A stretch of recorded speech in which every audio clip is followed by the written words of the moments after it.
السلام علیکم دوستو، جیسے کہ ہم آدم علیہ السلام کی تخلیق کے بارے میں سن رہے تھے ویڈیوز میں، کس طرح سے آدم علیہ السلام کا جو واقعہ گزرا ہے، جس کا ٹاپک ہے شیطان کا بہکانا، تو آج ہم اس کے بارے میں سنیں گے۔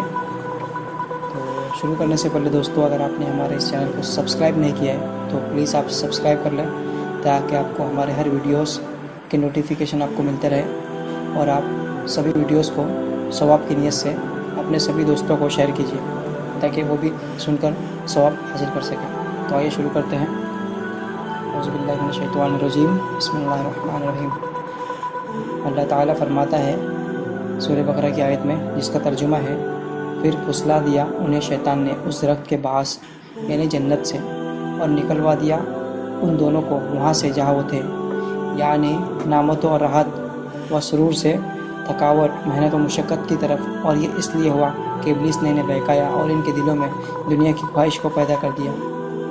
اس کے علاوہ اللہ تعالیٰ کا ارشاد باری ہے، سورہ الاعراف کی ایک آیت ہے جس کا ترجمہ ہے، پھر وسوسہ ڈالا ان کے دلوں میں شیطان نے، تاکہ بے پردہ کر دے ان کے لیے جو ڈھانپا گیا تھا ان کی شرمگاہوں سے، اور انہیں کہا کہ نہیں منع کیا تمہیں تمہارے رب نے اس درخت سے، مگر اس لیے کہ کہیں نہ بن جاؤ تم دونوں فرشتے، یا کہیں نہ ہو جاؤ ہمیشہ زندہ رہنے والوں سے۔ شیطان کہنے لگا، تمہیں اس درخت کا پھل کھانے سے محض اس لیے روکا گیا ہے کہ کہیں تم فرشتے نہ بن جاؤ، تم ابدی زندگی حاصل کر لو اور زندہ جاوید نہ بن جاؤ، یعنی اگر تم نے اس درخت کا پھل کھا لیا تو تمہیں ابدی زندگی مل جائے گی، اور ان نعمتوں پر تمہارا ہمیشہ کے استحقاق ثابت ہو جائے گا۔ یعنی آدم حوا کے سامنے قسم اٹھائی کہ جو کچھ وہ کہہ رہا ہے بالکل صحیح ہے۔ اور اس کے علاوہ الاعراف کی ایک آیت میں، الاعراف کی سورہ میں ایک آیت ہے جس کا ترجمہ ہے، میں تم دونوں کو نصیحت کرنے والا ہوں، جس طرح کہ ایک دوسری آیت میں اور فرماتے ہیں، جس کا ترجمہ ہے، یعنی کیا میں تمہیں وہ درخت بتاؤں جس کا پھل کھا کر تم ان نعمتوں سے ہمیشہ لطف اندوز ہوتے رہو، اس ملک میں ہمیشہ کے لیے رہنے لگو، اور اس سے ایک لمحہ کے لیے بھی جدا نہ ہونا پڑے۔ شیطان مردود نے محض دھوکے اور فریب سے کام لیا، اور خلاف واقع باتیں بتا کر حضرت آدم اور حضرت حوا کو پھانسنے کی کوشش کی۔ اس کا مقصد یہ باور کرانا تھا کہ شجرۃ الخلد، جس کے پھل کھانے سے ہمیشہ کی زندگی مل جاتی ہے، یہی ہے جس سے تمہیں منع کیا گیا ہے، اور ہو سکتا ہے شجر ممنوع کوئی بڑا درخت ہو، جیسا کہ امام احمد کے بیان سے ظاہر ہوتا ہے کہ آپ نے فرماتے ہیں کہ ہم سے عبد الرحمن بن مہدی نے، ان سے شعبہ نے، ان سے ابی دحاق نے روایت کیا ہے کہ میں نے حضرت ابو ہریرہ رضی اللہ تعالیٰ عنہ کو یہ فرماتے ہوئے سنا کہ حضور نبی کریم حضرت محمد مصطفیٰ صلی اللہ تعالیٰ علیہ وسلم نے فرمایا، جس کا ترجمہ ہے، بے شک جنت میں ایک ایسا درخت ہے کہ ایک سوار اگر اس کے سائے میں 100 سال بھی چلتا رہے تو اس کا سایہ ختم نہ ہوگا، اور اسی درخت کو ہمیشگی کا درخت کہا گیا ہے۔ حضرت امام احمد سے روایت ہے، تر کہتے ہیں، میں نے شعبہ سے پوچھا، کیا اس سے مراد شجر الخلد ہمیشگی کا درخت ہے؟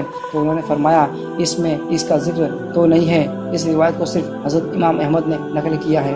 اس کے بعد اللہ تبارک و تعالیٰ سورہ الاعراف میں فرماتا ہے، اس کا ترجمہ ہے، بس شیطان نے نیچے گرا دیا ان کو دھوکے سے، پھر جب دونوں نے چکھ لیا درخت تو ظاہر ہو گئی ان پر ان کی شرمگاہیں، اور چٹ پٹانے لگ گئے ان اپنے بدن پر جنت کے پتے، جس طرح اللہ تعالیٰ نے فرمایا سورہ طٰہٰ کہ حضرت حوا نے یہ پھل حضرت آدم علیہ السلام سے پہلے کھایا، اور انہوں نے ہی حضرت آدم علیہ السلام کو اس کی ترغیب دی۔ واللہ اعلم۔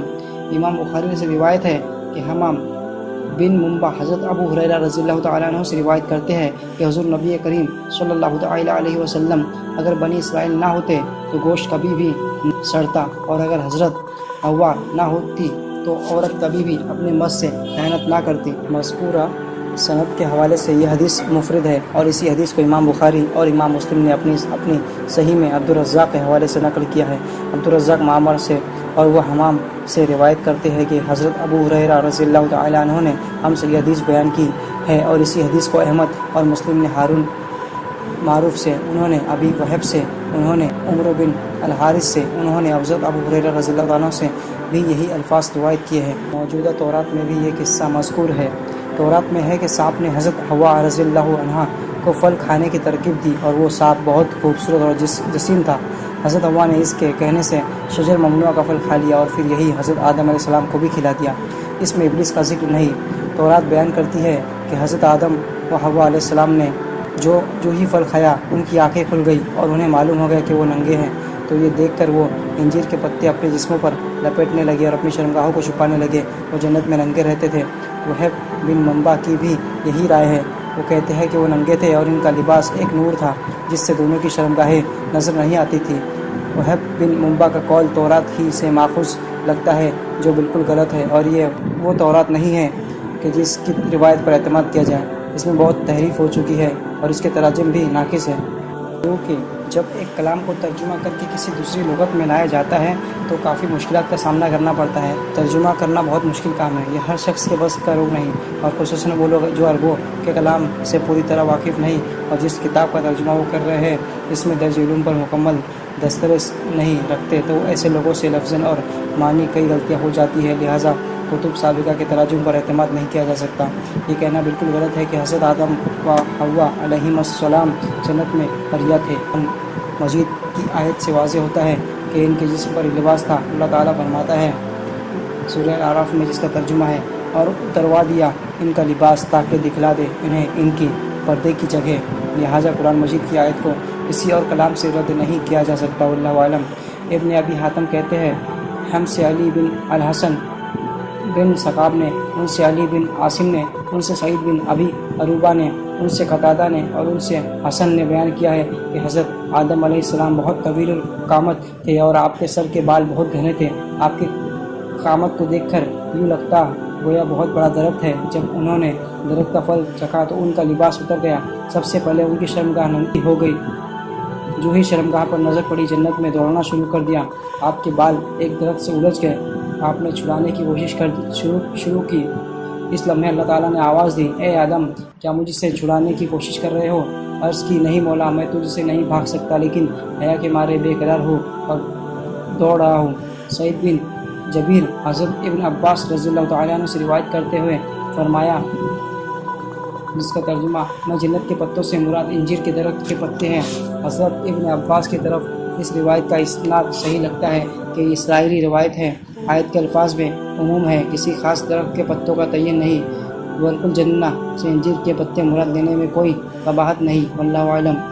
حافظ ابن عساکر نے محمد بن اسحاق ذکوان حضرت ابی بن کعب رضی اللہ عنہ سے روایت کی ہے کہ حضور نبی کریم صلی اللہ علیہ وسلم نے فرمایا، جس کا ترجمہ ہے، بے شک تمہارے باپ حضرت آدم علیہ السلام کھجور کے بلند و بالا درخت کے مانند طویل القامت تھے۔ آپ کا قد مبارک 70 گز تھا، بال بہت لمبے تھے۔ آپ کی شرمگاہ مستور اور چھپی ہوئی تھی۔ جب جنت میں آپ سے لغزش ہوئی تو شرمگاہ ننگی ہو گئی۔ آپ جنت سے نکل کر بھاگ کھڑے ہوئے، لیکن ایک درخت میں آپ الجھ کر رہ گئے۔ پیشانی کے بال اس طرح اٹھے کہ آپ وہیں رک گئے۔ اسی اثنا میں اللہ تعالیٰ نے حضرت آدم علیہ السلام کو آواز دی، آدم، کیا مجھ سے بھاگے جا رہے ہو؟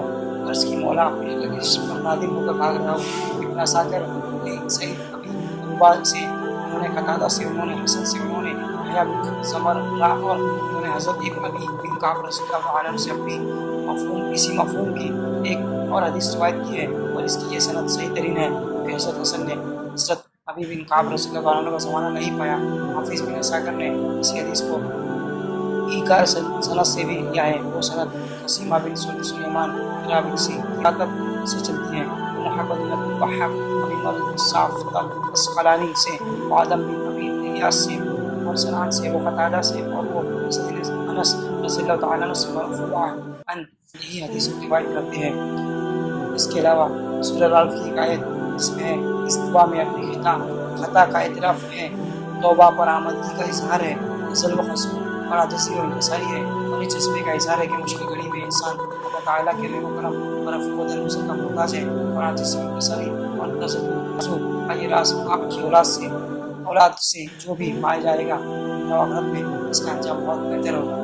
اس کے علاوہ سورہ الاعراف کی ایک آیت، یہ کتاب آدم، حوا اور ابلیس تینوں کو ہے، تو کہا جاتا ہے کہ اس کتاب میں سانپ بھی ان تینوں کے ساتھ شریک ہے۔ ان کو دیا جا رہا ہے، تم جنت سے اتر جاؤ اور تم ایک دوسرے کے خلاف برسر بیکار ہوں گے اور دشمن رہو گے۔ نبی کریم صلی اللہ علیہ وسلم کی حدیث پاک جس میں سانپ کے قتل کا حکم دیا گیا ہے، اس سے اشتہار کرتے ہوئے کہا جاتا ہے کہ سانپ حضرت آدم و حوا حضرت علیہ السلام کے ساتھ تھا جب انہیں جنت سے نکلنے کا حکم دیا گیا۔ حدیث کے الفاظ یہ ہے، جس کا ترجمہ کہ جب تک ہم سانپوں کو ماریں گے نہیں اس میں محفوظ نہیں رہ سکتے۔ ارشاد خداوندی سورۃ طٰہٰ ہے، اس کا ترجمہ میں حضرت آدم علیہ السلام اور ابلیس کا ان دونوں کے لیے خروج جنت کا حکم ہے۔ حضرت حوا اور سانپ کا ذکر صراحتاً نہیں، لیکن التبا وہ یہ دونوں اس حکم میں شامل ہے۔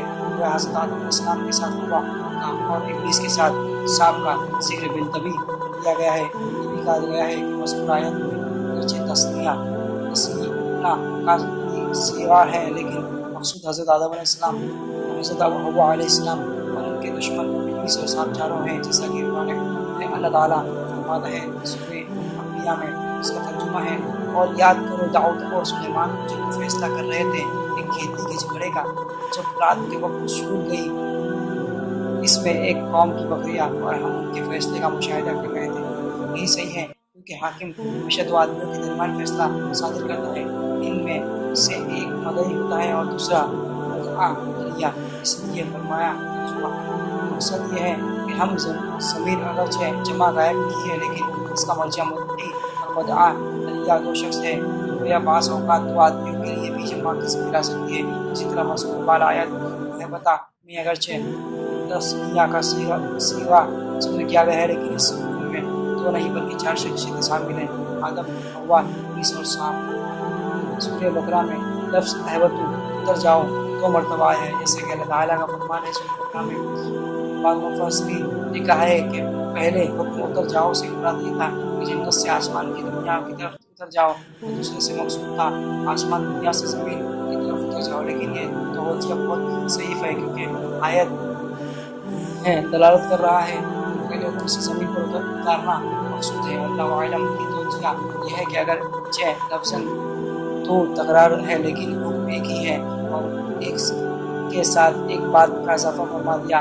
پہلے حکم کے ساتھ فرمایا کہ تمہارے درمیان عداوت اور دشمنی چلتی رہے گی، اور دوسرے کے ساتھ فرمایا کہ میری طرف سے جو پیغام آئے گا اس پر عمل کرنے والا خوش نصیب ہوگا، اور جو اس پیغام کی مخالفت کرے گا بدبخت ہوگا۔ اس اسلوب کی قرآن میں کئی مثالیں ہیں جہاں لفظ تکرار ہے لیکن معنی ایک ہی ہے۔ حافظ ابن عساکر نے مجاہد سے روایت کیا ہے کہ اللہ تعالیٰ نے دو فرشتوں کو حکم دیا کہ آدم و حوا علیہ السلام کو اپنے پڑوس سے نکال دو۔